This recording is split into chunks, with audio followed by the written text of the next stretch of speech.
네, 오늘은 미 트럼프 대통령이 방한 결과에 대해서 이슈 브리핑을 하려고 합니다. 사실 미 트럼프 대통령이 지난 11월 7일과 8일 한국을 국빈 자격으로 방문해서 여러 가지 이런 발언들을 하고 결과를 낳고 갔는데, 그로부터 한 3주가 지났죠. 3주가 지난 지금 그때 방한 결과들이 실제적인 결과물로 드러나는 것들이 있어서 같이 연결지어서 브리핑을 해보려고 합니다. 우선 이게 한미 공동 언론 발표문입니다. 보시면은 총 7개 단락으로 구성이 되어 있어요. 그 중에서 첫 번째는 의례적인 인사말, 두 번째는 대북 관련된 결정사항입니다. 세 번째는 국방과 방위산업 관련된 결정사항, 네 번째는 경제통상 부분의 결정, 다섯 번째는 글로벌 파트너십, 여섯 번째는 평창 동계올림픽 개최 축하, 일곱 번째는 트럼프 대통령은 문 대통령의 환대에 감사를 표명했다. 이게 내용의 전부입니다. 그래서 첫 번째, 여섯 번째, 일곱 번째를 제외하고 두 번째부터 다섯 번째가 실질적인 두 정상 간의 합의 내용이라 할 수 있는데, 하나씩 보면서 이것들이 실제 어떻게 시행되고 있는지를 한번 브리핑하겠습니다.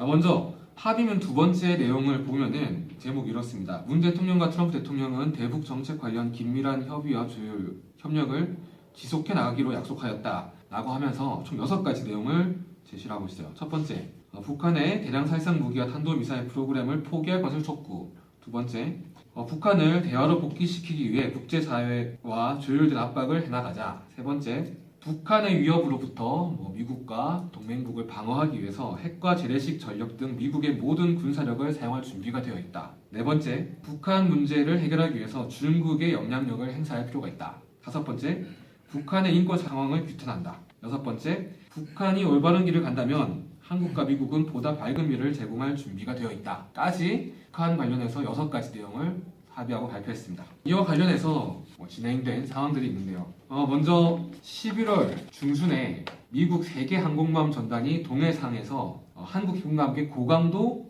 연합훈련을 실시했습니다. 미국의 항공모함 3대가 움직인 것은 미 항모 전력의 3분의 1이 움직인 것이고, 동시에 세계 전단이 동해로 몰려와서 연합훈련한 것이 이때 처음이었어요. 그리고 12월 4일과 8일 군 항공기 무려 230여 대를 투입해서 대규모 한미 연합 공중훈련인 비질런트 에이스 훈련이 실시될 예정입니다. 이 훈련에서는 미 공군, 해군, 해병대 등 약 1만 2천 명의 병력과 테스트 전투기 F-22 랩터 6대, F-35A 3대도 참가한다고 미 공군이 밝혔는데요. 역시 F-22 6대와 F-35A가 한반도에 한꺼번에 전투게 되는 것도 이번이 처음입니다. 아울러 트럼프 행정부는 40억 달러에 달하는 긴급 예산을 편성해서 북한을 상대로 한 사이버 전 능력과 탄도미사일 유격 능력을 대폭 강화시키겠다고 뉴욕타임즈에서 보도를 했는데, 이것은 북한의 미사일 발사 징후 시 사이버 공격을 통해서 이를 좌절시키거나 전투기나 무인기를 북한 영공에 최대한 접근시켜서 미사일 이륙 단계 요격을 시도하는 방안 등을 포함하는 것입니다. 그럼 한국은 이제 어떻게 하고 있는지 보자면은, 한국군은 11월 1일에 일명 김정은 참수부대를 예정대로 창설할 계획이라고 밝혔습니다.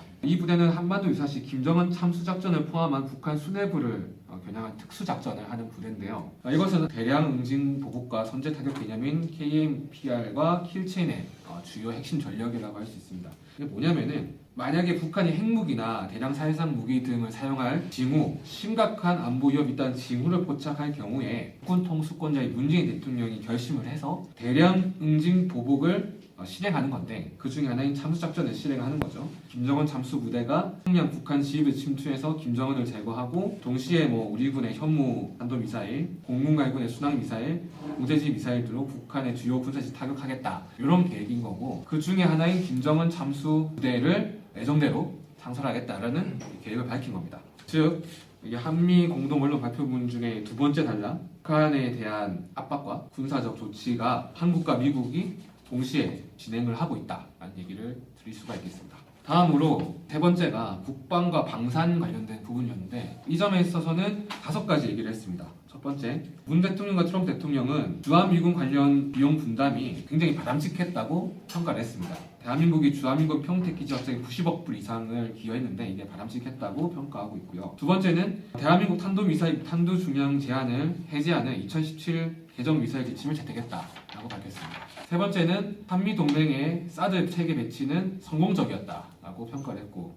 네 번째는 한미일 3국 간 안보 협력을 진전시키기 위해서 3국 간 미사일 경보 훈련, 대잠수함 훈련을 계속하고 정보 공유를 확대하고 공동 대응 능력을 강화시켜 나가기로 결정했습니다. 마지막 다섯 번째가 중요한데, 트럼프 대통령은 대한민국이 지난 3년간 대외 군사 판매 및 상업 구매를 미국으로부터 130억 불 이상의 군사 구매를 한 점에 주목했다 라고 하면서 2022년까지 미국이 어떤 무기를 구매하는지를 일일이 나열을 했는데, 읽어드리자면 F-35의 합동 타격 전투기, KF-16 전투기 성능 개량, 패트리어트 3 성능 개량, 아파치 대형 공격 헬기, 글로벌 호크 고고도 정찰용 무인기, 이지스 전투 체계 등을 일일이 언급을 했는데, 이처럼 공동 언론 발표문에 무기 체계의 종류와 이름까지 기술할 것은 굉장히 이례적인 일이었다고 합니다.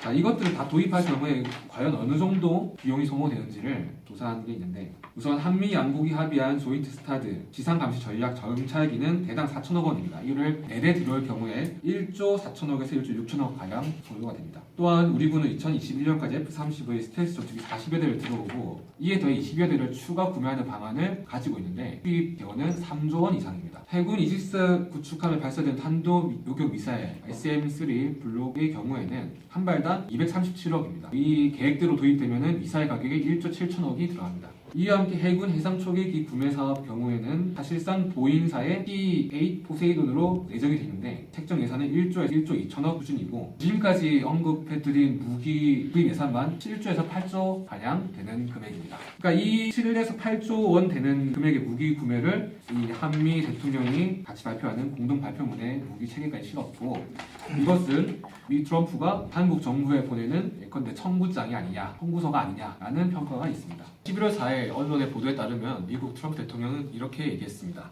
동맹국에게 첨단 무기 구매를 승인하겠지만 언제나 미군이 보유한 무기가 10% 더 앞서 있도록 할 것이다. 그의 말을 직접 인용하자면은, 비록 그들은 동맹이지만 우리는 동맹에 대해 모든 것을 알 수는 없다. 동맹이 돌아설 수도 있다며 나는 우리 몫을 항상 10%는 챙겨놔야 된다고 항상 얘기한다고 말했습니다. 즉, 동맹국의 무기를 팔더라도 최첨단은 팔지 않겠다는 이야기입니다. 다음으로 네 번째 단락에는 경제통상투자 부문인데, 여기는 딱 한 가지 내용만 들어가 있습니다. 한미 FTA를 균형되게 조정할 필요성을 강조했다. 다섯 번째 단락에서는 에너지 안보, 정보 교류, 여성의 사회적 진출, 여타 인도주의적 지원에 대한 내용이었는데요. 이렇게 총 7가지 단락 중에 주요 3가지 문제를 봤고, 그 중에 있어서도 군사와 무기 판매의 후속 대처가 이어지고 있습니다. 마지막으로 미 트럼프 대통령은 11월 8일 한국 국회에서 연설을 했습니다. 그 연설문 전문인데요. 절반은 한국에 대한 칭찬, 그리고 나머지 절반은 북한에 대한 비판으로 가득 채웠습니다. 그 중에 인상 깊은 문장이